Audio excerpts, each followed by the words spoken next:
Well, there's no more of them, number one. I mean, there'll never be another 63 Dodge or a 65 Chevelle or whatever. There's no more of them. But this is kind of like Fantasyland here, too. I mean, I don't know if this is the real world or not, just to be very honest with you. There are workshops. And then there are places that stop being workshops the moment the person who built them walks out for the last time. Boyd Coddington's shop in La Habra, California, was the second kind. For 30 years, it was one of the loudest, busiest, most demanding buildings in American hot rodding. Then, in February of 2008, the noise stopped. The grinders went quiet. The paint booth cooled down. And the building sat there, holding on to everything Boyd Coddington never got the chance to finish saying out loud. This is the story of what was actually inside that garage, why it mattered so much to the people who found it, and why a workshop can sometimes tell you more about a man than any obituary ever could. Before you can understand what was left behind, you have to understand what Boyd Coddington built his name on in the first place. He didn't come up through a design school or a corporate styling department. He came up through sheet metal, torches, and an eye for proportion that couldn't be taught in a classroom.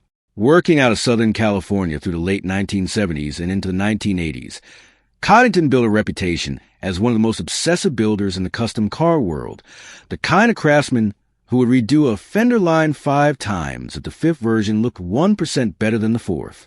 That obsession paid off at the Grand National Roadster Show, home to the America's Most Beautiful Roadster Award, generally shortened to AMBR. Winning the AMBR once is considered one of the highest honors a builder can receive, judged by a panel that looks at everything from paint depth to the way a frame rail curves under a fender. Coddington didn't win it once. Over the course of his career, he took the trophy home multiple times, a level of consistency that turned his shop from a regional favorite into a name that collectors and fellow builders across the country had to reckon with. Winning is one thing. Winning repeatedly is something else entirely, because it means the standard never slipped.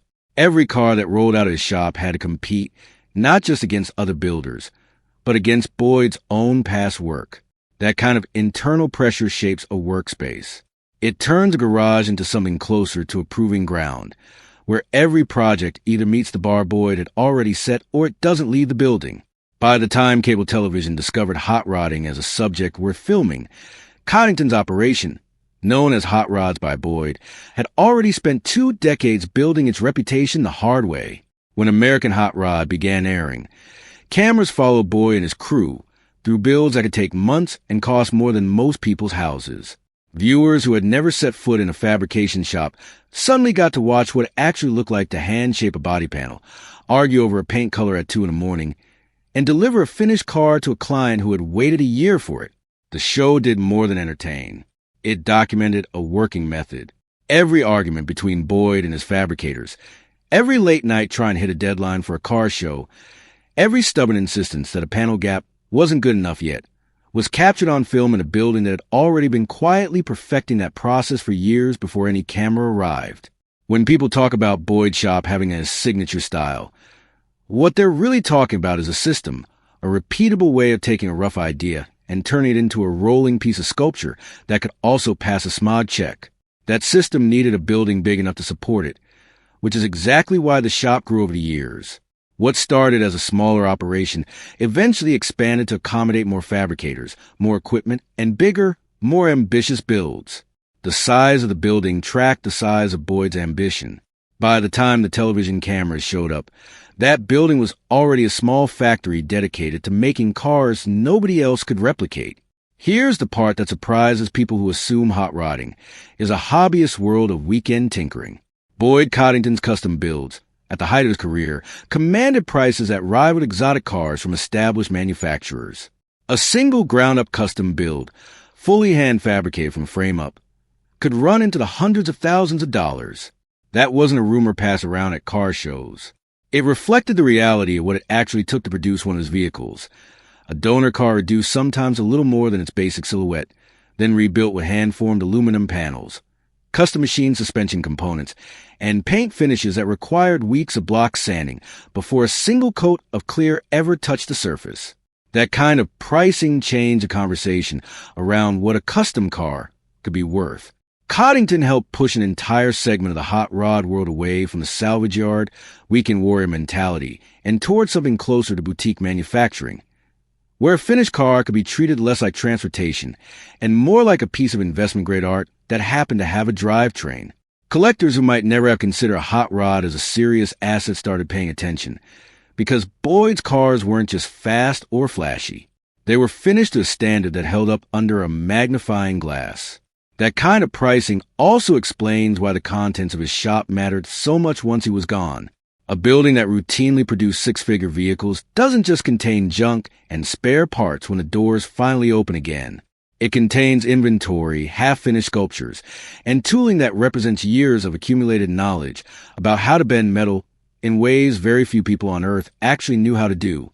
Boyd Coddington passed away in February of 2008, and almost immediately, the conversation around his business shifted. It stopped being about what he might build next and became a question nobody in the custom car world particularly wanted to answer out loud. What happens to a business built entirely around one irreplaceable set of hands and eyes? A custom fabrication shop isn't like most businesses.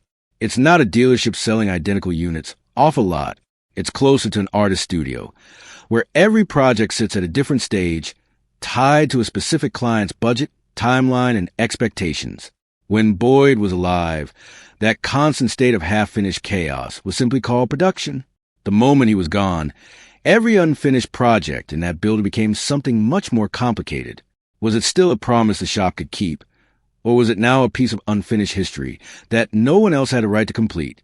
That question didn't stay theoretical for long, because it was standing right there in the building in the form of real cars, partially assembled bodies. Frames that had already been cut and modified by Boyd's own hands before the work moved to someone else on the team.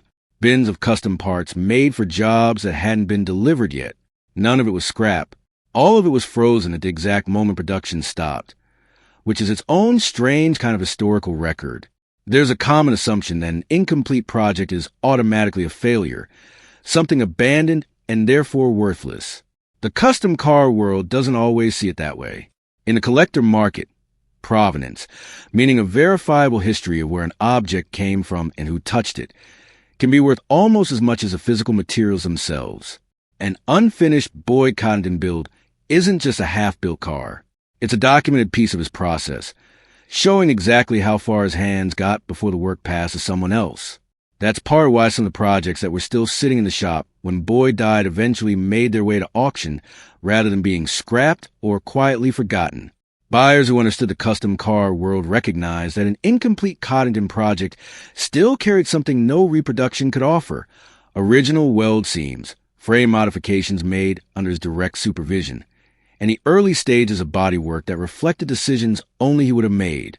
People weren't bidding on a pile of metal. They were bidding on a partially told story, written by a builder whose full body work had already proven itself at the highest levels of competition. Naturally, not every incomplete project carried the same weight. Buyers made distinctions based on how much of the work was clearly Boyd's own hand versus how much still needed to be imagined by whoever finished it. That difference in perceived authenticity is exactly why prices for unfinished projects varied so widely when they eventually reached the auction block. Some going for tens of thousands of dollars, others climbing considerably higher, depending on how much of Boyd's direct involvement was visible in the metal. The clearest way to understand the value of an unfinished Coddington project is to compare it to a completed one.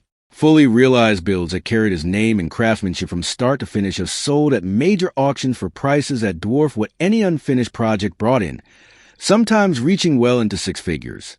That gap between a finished build and a half-finished one isn't the market dismissing the incomplete work. It's the market pricing the difference between potential and full realization, between a sketch and a finished painting. That comparison becomes even sharper when you look at the very top of Boyd's completed catalog. Certain flagship builds, cars that represented years of work and were completed either entirely by Boyd or finished by those closest to him after his passing, have crossed the auction block at prices that push well past the $500,000 mark. Those results don't happen because of nostalgia alone. Serious collector auctions are unforgiving environments where bidders are evaluating craftsmanship, history, and rarity in real time. A car that clears that kind of price at that kind of auction is being treated the same way a gallery treats a major work by a recognized artist, not the way a used car lot treats inventory. Put all of that together, and the garage in La Habra stops looking like an ordinary workshop and starts looking like something closer to an archive. Every welding table, every hand-built jig used to shape a specific body panel, every half-finished frame sitting exactly where the work stopped, represents physical proof of career that repeatedly proved itself against the toughest judges in the industry and against a market willing to pay serious money for the results. The tools inside that shop weren't relics of a hobby. They were the instruments that had produced multiple award-winning builds and vehicles that would later sell for life-changing sums of money.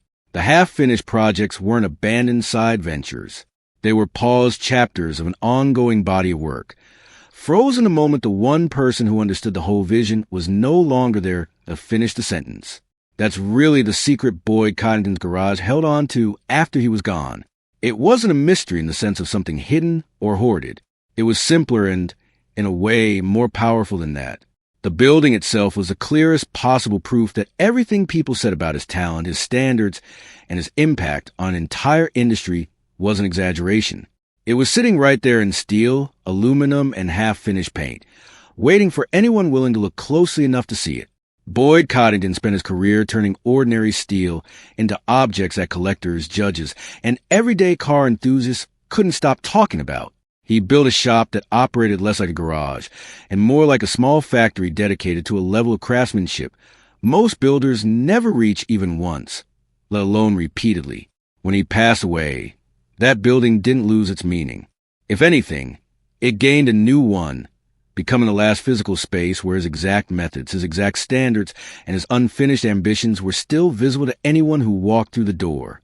The unfinished builds that later found their way to auction and the completed masterpieces that fetched extraordinary prices all trace back to the same source, a workshop in Southern California, where one man's relentless pursuit of getting every detail right turned hot rodding from a backyard hobby into something the fine art world eventually had to take seriously. So when people ask what was really inside Boyd Coddington's garage after he died, the honest answer isn't dust, and it isn't mystery. It's evidence. Evidence of seven-figure trophies won the hard way, evidence of a pricing structure that reshaped an entire industry, and evidence of unfinished work that the market still valued because the name attached to it had already proven, over and over again, exactly what it was worth. What part of Boyd Coddington's story stands out most to you? The trophies, the price tags, or the unfinished builds that outlived him? Let us know in the comments. And stick around for more stories about the builders, machines, and legacies that shaped the world of American hot rodding.